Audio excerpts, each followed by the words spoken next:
Salut à toi, tu souhaites devenir riche et célèbre grâce à YouTube, mais ta chaîne ne décolle pas et tu ne sais pas pourquoi? Ne t'en fais pas, Paka va te donner tous les conseils nécessaires pour faire un maximum de vues et gagner facilement plein d'abonnés.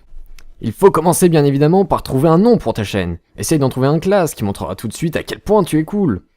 Par exemple, utilise Dark pour montrer à quel point tu es sombre et mystérieux. Les gens voudront te connaître et suivront avec passion tes vidéos pour en apprendre le plus possible sur toi. Tu peux aussi te servir ton numéro de département pour que les gens puissent t'identifier facilement. Par exemple, j'habite en Seine-Maritime, donc dans le 76. Un pseudo-classe pourrait être Pakalas du 76. Malheureusement, il était déjà pris, donc j'ai dû me contenter de Pakalas. Si t'es un peu un beau gosse, dis-le, affirme ta bogossitude, fais-toi un pseudo style machin BG.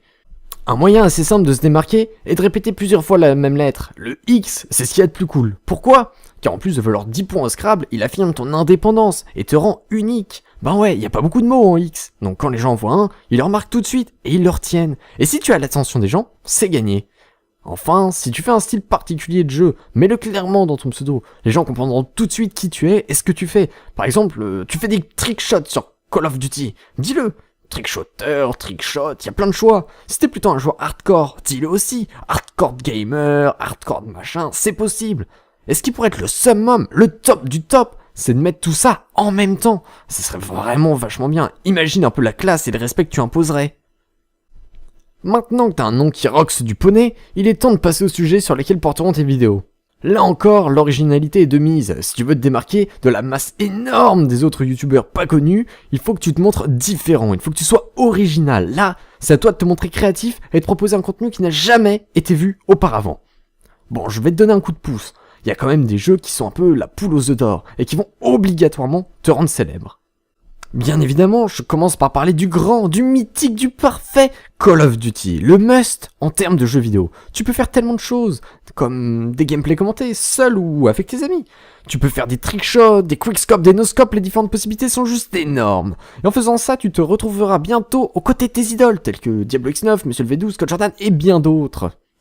Bien évidemment, Call of Duty n'est pas le seul jeu que tu peux faire. L'autre grosse pointure des jeux vidéo qui rendent célèbre, c'est Minecraft. Là aussi, tu peux faire ce que tu veux. Tu peux faire des aventures suivies, tu peux construire des magnifiques maisons et les décorer. Tu peux reprendre des concepts qu'ont rendu tes youtubeurs préférés célèbres, comme Fallen Kingdom, Hunger Games, Deathloop, Spliff, Rush, les idées ne manquent pas et t'assures toute une reconnaissance parmi les meilleurs.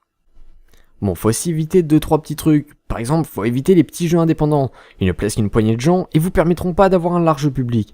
En plus, ils sont moches. Franchement, et les gens ils aiment pas les jeux moches. On est en 2013. Putain, on veut de la HD. On veut du 8K. Maintenant que t'as un super nom et un putain de concept qui va tout déchirer, il te manque plus qu'à enregistrer et on pourra passer à la dernière étape de ce tuto. Comment se faire de la pub? Bien évidemment, c'est pas facile de se faire connaître sur YouTube aujourd'hui à cause du nombre de personnes qui font des vidéos de merde et qui empêchent les gens de découvrir le formidable travail que tu fais. Pour commencer, tu peux créer un bon gros commentaire qui vante les mérites de ta chaîne et de tes vidéos. Et tu vas sur toutes les vidéos de tes youtubeurs favoris pour le copier dans leurs commentaires. N'hésite pas à prendre plusieurs youtubeurs, parce que plus tu posteras le message, plus tu auras de gens qui le verront, et donc plus tu auras d'abonnés. D'autres appelleront ça du spam, mais t'inquiète pas, c'est juste qu'ils sont un peu jaloux de la qualité de ton travail. Après avoir posté des commentaires partout, tu peux aussi envoyer des messages privés à tous les youtubeurs célèbres que tu aimes bien, pour leur proposer de tourner avec toi. En leur proposant une petite partie ensemble, en leur donnant ton Skype et en expliquant que ce serait sympa de leur part de t'aider un peu. Comme ils sont tous super sympas et qu'ils auront remarqué à quel point ce que tu fais est différent et intéressant, ils ne pourront pas refuser. Bien sûr, un connard ou deux dira non, mais là encore, c'est pas de ta faute, c'est juste qu'en voyant tes vidéos, il s'est dit « Tiens, si les gens y découvrent, il va me faire de l'ombre, il deviendra plus célèbre que moi. » Il y a aussi moyen que tu proposes en supermarché à un maximum de gens qui sont pas forcément très célèbres. On appelle ça le sub for sub. Ça consiste simplement à proposer un abonnement à toutes les personnes qui s'abonnent à ta chaîne. Ce qui est pratique pour monter une petite communauté sympa et soudée. Et voilà, tu as maintenant tout pour devenir un youtubeur parfait. Ton nombre d'abonnés va grimper en flèche et tu seras bientôt célèbre. Les gens te reconnaîtront dans la rue. Les éditeurs de jeux vidéo t'enverront des jeux en avant-première pour que tu leur fasses de la pub. Et tu seras même invité aux conventions partout dans le monde. C'est maintenant à toi de jouer.